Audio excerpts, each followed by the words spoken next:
There is a very old adage that talks about, putting something on Front Street, right?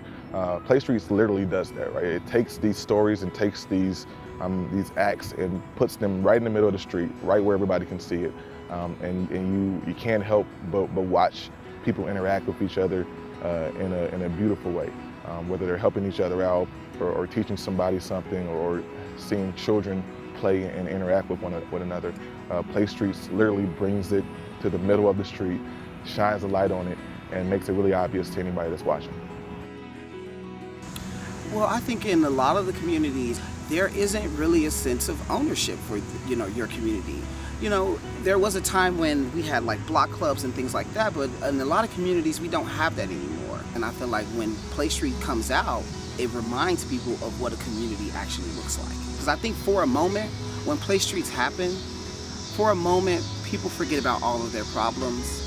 Because it's something about the play of children. It's something about seeing children play that makes people, that just makes people feel good, because to see a child play in innocence, that brings, a sense of hope back to the community.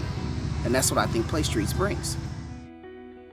So the transformation that takes place on the block during a typical Play Streets day is one that's really fascinating to watch, right? So these streets go from sometimes very quiet, sleepy thoroughfares to a place that's bustling with children and games and balls and colors. And then, in some of the neighborhoods that we're in, these streets go from, places that maybe haven't been so safe in previous, in previous times, to a place where and everybody feels at home, everybody feels welcomed.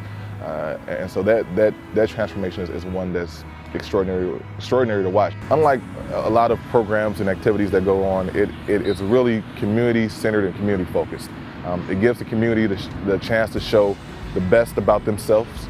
It gives them a chance to dig deep and wrap their arms around each other to grow a sense of camaraderie and a sense of unity right there in their own neighborhood.